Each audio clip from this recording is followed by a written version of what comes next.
Hi, this is Lisa Kelly, Notre Dame author and class of 1993, and you are watching the Two Irish Brothers show. Cheers and go Irish. Going deep for Smith. Irv Smith. What a run by Smith. Look at that. Touchdown. Oh, my. How's it going, everyone? I am Sean Moriarty. I'm Benjamin Walters. Welcome in. But before we get started, please smash that like button down below or hit the dislike button. Either or, it helps with the algorithm purposes. Hit the subscribe button if you have not subscribed to us and you're new. And make sure you hit that bell icon so you're always alerted when we drop new content. Can I say one thing real quick in regards to that, Ben? Yes. So I think the last time I checked, we're at 1,224 or 223 subscribers, something like that. It's over 1,200, I can tell you that for sure. As I've said before, despite what some jerk-off said over the weekend, or the past 2 weeks, I should say, when they see that we have a podcast, I just want to say thank you to all 1,223 you guys, or 24, whatever it's at right now. Yes, we are a small show. No, we are not the big time, if you will. But we have a damn loyal following, and we can't thank you guys enough for it. It means a lot. So thank you guys who continue. Thank you to all of you who continue to support us. Yep. So we got a lot to talk about, Ben. A lot. It's been a hellish 2 weeks, but yeah, Irish get the job done, and just like I thought, all the Indiana scum, which for the record, none of this was towards the football team. No. The only one from the football team that it was against was Signetti himself. Yeah, Signetti. Him, and then all these Indiana fans who showed up out of literally nowhere. Mm-hmm. Probably most of them created their X accounts in the last month, 2 months, whatever. Mm-hmm. And sure enough, the next day after we beat them, they go slithering back into their little holes that they crawled out of. Yep.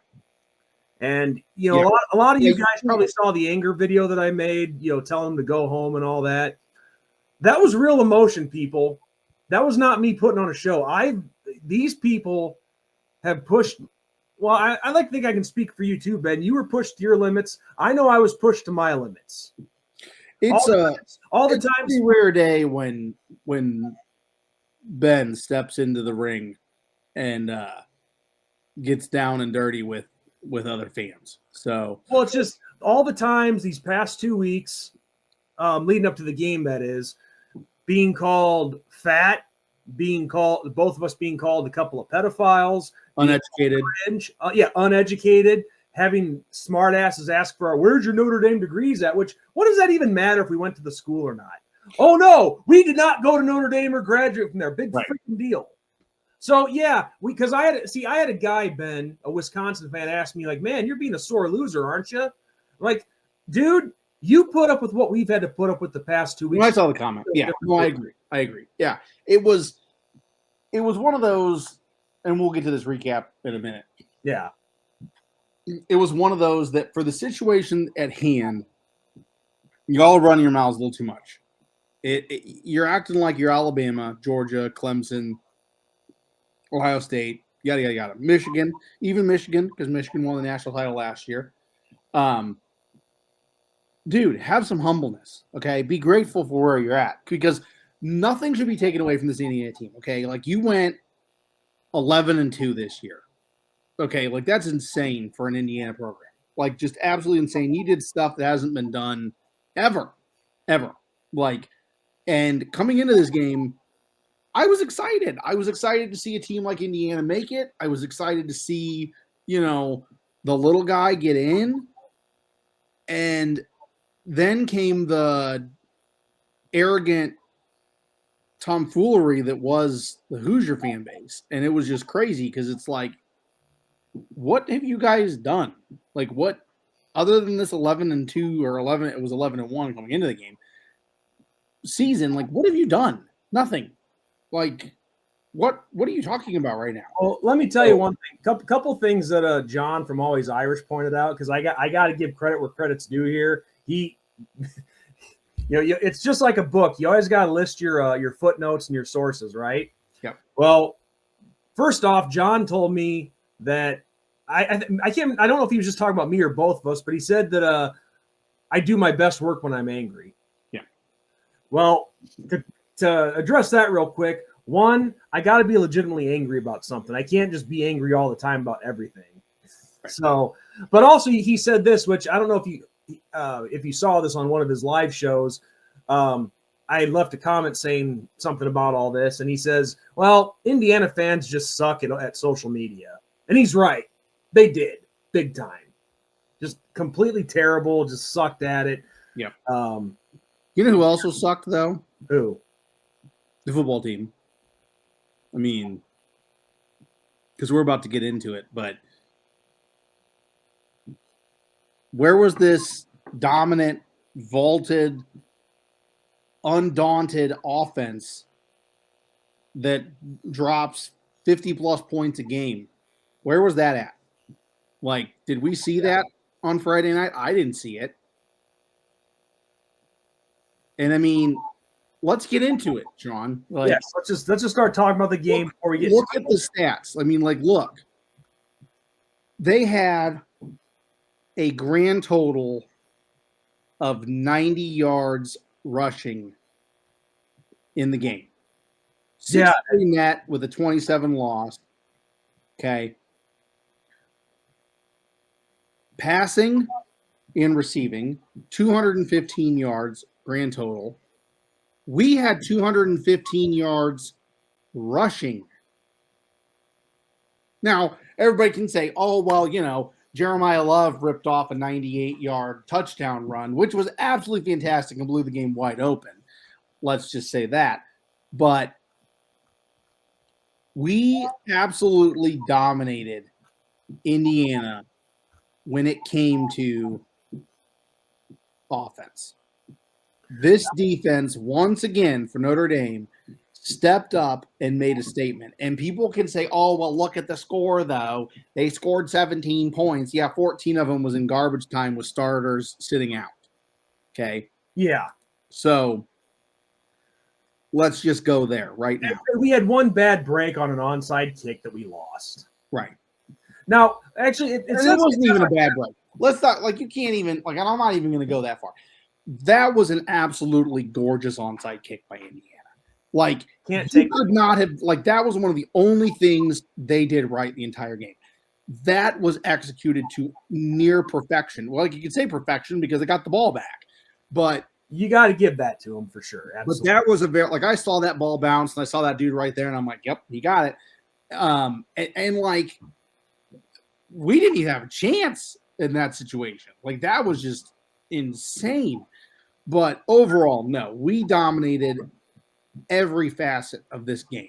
Well, and real quick, Ben, I'm not trying to fact check you or anything, but here on the ESPN page, it says that as a team we finished with 193 rushing yards. So I'm guessing you're adding back on the sack total or whatever. Well, yeah, if you don't count loss, yes. Okay, I just want to clarify. Yeah, if you don't count losses, yes. But just to add on to that too, yes, Jeremiah Love had the 98-yard touchdown run, but still the whole game we're grinding them down on the rushing attack. We're beating them down. We're going for, which was perfect. Even though there were a couple times where I didn't finish with points, like we had a blocked field goal and whatnot, going on 7-8 minute drives. Yeah, and that's what I love to see. The whole Riley Leonard interception. Okay. Was that, it's hard to say this like this. Was that really on Riley Leonard? The ball got tipped. I mean, I will say this. Throw it higher, Riley. Throw it higher. I mean, but that was one of those where it wasn't like he threw right into coverage or threw it right at a guy or made a bad read. That was just an absolutely phenomenal play made by a phenomenal defensive lineman that had been that guy all year for Indiana. There you go. So I don't take that and count that against Leonard. I don't. It was awesome that we got the ball back, thank God. because that would have been major wind in the sails out of our sails if they had scored. Yeah. And then we got that 98-yard touchdown run by Love that blew it wide open and put momentum back into Notre Dame's favor. But, you know, I say that the dude was Watts. Again, the dude. Like, Mills gets a lot of credit too. Like, Mills was having himself a game. And we'll get to him in a minute too. But Watts was the man. I mean, he just continues. He is arguably one of the best defensive players. And I'm going to say it, and people are going to raise their eyebrow. He is arguably one of the best defensive players that us Notre Dame fans have seen in the last 30 years. He's one of them, for sure. I mean, you can put him up there with Te'o. You can put him up there with Smith, like Zibikowski. He's that dude. He is that dude. Well, all I know is this with the way this defensive backfield has been playing, and you get not to mention the fact that you have freshmen. Freshmen, yeah. And, well, not just freshmen, but underclassmen coming in there and performing well. Yes. We're quickly becoming defensive backfield you. I mean, we've been offensive line you for the longest time, tight end you for the longest time. Now it's quickly becoming defensive back you for Notre Dame with the talent that's back there and guys stepping up and playing phenomenally well. Now I know yes, one could argue that on that interception that Watts made, that you go back and watch replay, Rourke had a guy wide open to the left side of the field. But that's what good defenses do. You keep the quarterback off balance and you force him to make bad throws. Yeah. So that's all there is to it with that. Yep. Yeah. I mean, it was overall, it was a very, very solid team effort. Overall. Like, and could we have done things better? Yes. There's always room for improvement. Yeah. And there were mistakes made. The interception was one of them. It's like, I know I predicted 42-14, but that was more of what I wanted to have happen. Right. The bottom line is the Irish dominated this game despite what that score says. Right. And like, I absolutely loved that Freeman is starting to pull fast ones on people. Like that reverse on the kickoff return was awesome. Yes. Like that was absolutely, and the move that was put on that Indiana defender was awesome too, because that could have easily been stopped right then and there. And Faison, right? Am I remember that correctly? Yeah, Faison, yeah. Made a really nifty little juke move and busted wide open for like 50 more yards. So that was pretty awesome. Like, not gonna lie. The only thing that sucked though is I think that was the drive that didn't result in points. I think that was where the blocked field goal came in. Yeah. And speaking of which, I gotta say this too. Mitch Jeter deserves a lot of credit. He had a real nice bounce back game. Yes. I mean, finished 2 of 3. The one miss being the block, but and the block isn't on him. I mean, he doesn't. That's the block is not on him. That's one of those stats where it's like when the receiver goes to catch the ball and it bounces out of his hands and goes into the defender's hands. That interception is not on the quarterback. It's the same situation with this. The block was not on Jeter. It's on the line. So, well, and the thing is, he comes through the big what was like a 43-yarder before the half or 46-yard field goal, nails it. The second one he nails is a lot shorter, but he nails it. You like to. He's been having a rough season with field goals. I know he's been hurt though. That factors in, and that's definitely going to affect a kicker. Plant foot, swinging your leg through. Yeah, if you're hurt, you're going to have trouble kicking. But he had a nice comeback game, and gave us 6 points that really came through in the clutch for us. That really mattered. The biggest blunder came, in my opinion, biggest one, which thankfully did not hurt us at that point, was the Mitchell Evans fumble. Yeah. That was a legit fumble by Evans. I don't understand what happened. I don't think he understands what happened because he was very not happy with himself coming off. But that ball happened to just bounce right back to Notre Dame, and we got it. But that was like the big blunder, and that would have been huge if Indiana had recovered that. Oh yeah. So we can't let that happen in the Georgia game. Like these mistakes will kill you in the Georgia game. That will kill you. Oh, absolutely. Because Georgia's a much better team than Indiana is, and they will take advantage of that all day long. Yeah. Yep. But overall, man, like we got that monkey off of our back. We got this win. And that means Ben, with this victory over Indiana, first time since 1994. Now, no, it's not a bowl game, I know, but hey, with the format being changed, Equivalent of with the format being changed, we have now broken that postseason major game losing drought. Mm-hmm. We've broken it. Thank God. And it's absolutely hilarious because people are trying to discredit it. But no, man, we won our playoff game. It doesn't matter who we played. You know, they were selected by the committee. They were here, and we beat them. And really, if you want to get really technical, Indiana was the best looking team that lost all weekend. So there you go. Well, and also another thing too, you have so many people talking about how disappointing the first round was. Well, listen, that happens in the playoffs. We see it happen in every league, professional or college. Like the NCAA basketball tournament, how many times do we see blowouts in the first round? Yeah. All the time. Yeah. How many times do we see blowouts in the NFL playoffs in the first round? All the time. So why are people complaining about this? Well, and it happened even when we were at the 14. I mean, look at what happened with like Florida State just got absolutely thrashed by Oregon. I mean, absolutely thrashed. And same with Michigan State and Alabama, Ohio State, Clemson, like you name it. So it happens, like you said, it happens all the time.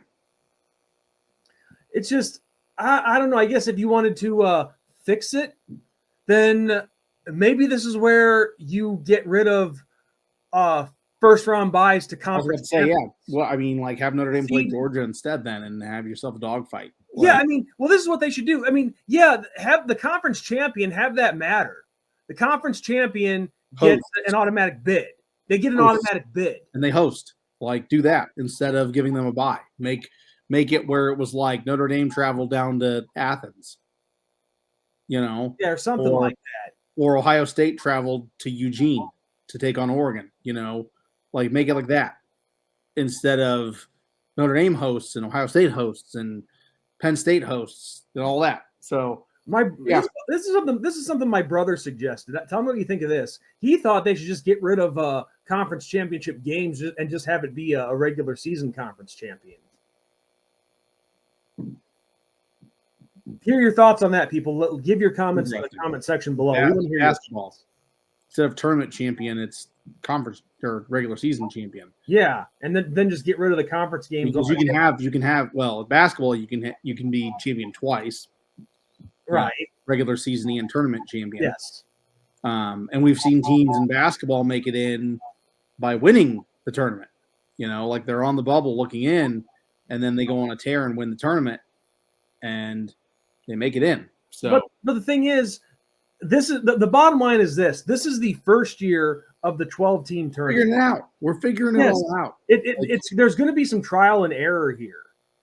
I mean, if they wanted to do it perfect, in my opinion, if they wanted to do it perfect, then they should have just done what the FCS level does. And just home and away, no bowl games, no neutral field sites, none of that. But they'll never do that because of the money that's involved. Well, and then you got these 6 major bowl games too. They've been around forever, and you can't just get rid of them. No, right. And I understand. Like, yeah, it's a whole thing. Yeah. But I think if one place to start, and I'm not saying this to help us out. I'm just saying if you want to possibly see better games, which I don't know if this would make a difference anyway. Don't give automatic buys to the conference champions just because they're a conference champion. Right. No, you give the The conference champions, they get an automatic bid into the tournament, but they're not guaranteed a first-round bye, is what I'm saying. If you want to keep your group of 5 in there, go ahead and keep the group of 5 in there. But you seed the field accordingly, and the best teams get the bye. Right. So I don't know if that's going to change anything, but that'd be a good place to start. If just my thoughts.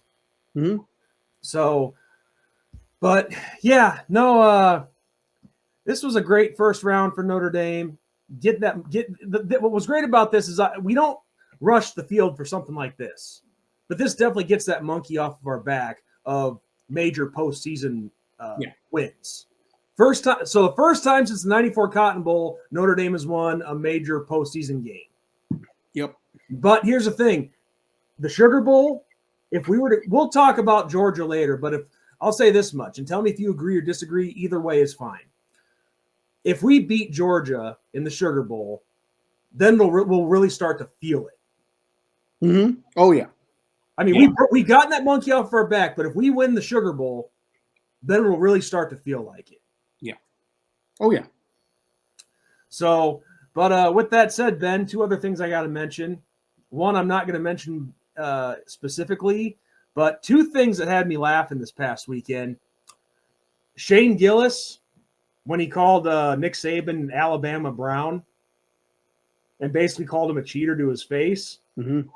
And the second thing that was really making me laugh, Jalen Sneed. Mm-hmm. Mm-hmm. I'm not going to get into specifics on that one, but I'm sure a lot of people might know what I'm talking about. Yeah. He probably shouldn't have done that, but it was funny as hell. Yeah. But again, it's like with us as fans, just, basically we're a couple of nobodies when it comes to the grand scheme of things. The overall big picture of who all's out there. Right. But when you have frustration that you're dealing with for 2 weeks out of a bunch of online big mouths who would never say it to your face, and online is the only place they can be tough, then yeah, after 2 weeks of that, you'd be a little angry and frustrated too. Hmm? And Signetti, I don't know what the hell he's talking about. When you actually go back and look at the stuff that he said, and maybe he was meaning something else, I don't know, but saying, oh, we play ranked teams, we beat the crap out of them. What ranked teams? Right. But I'm not going to rehash all that, but it's like the stupid stuff that was said is what I'm getting at. That we deserve to have. Well, and that's what led into Snead's little rant because, yeah, I mean, if we're hearing it, the players are hearing it, and makes you mad. Like, it's bulletin board material, and that's what I always say. Do not give the opposing team bulletin board material. Don't do it. It's one thing if it's fans saying it. It's another thing if it's players from the team saying it. Because coming into this game, people forget Notre Dame had the chip on their shoulder. Right. And I didn't mean to interrupt you. I'm sorry. Yeah. No. Took the words out of my mouth. Yeah. No, exactly. So overall, we got the W. We're moving on. Not everybody gets to say that. So if you didn't win your first round matchup, I feel sorry for you. No, I don't. And we're on to the Sugar Bowl against the Georgia Bulldogs, and some familiar faces might be making appearances on this channel. So one just did a couple weeks ago.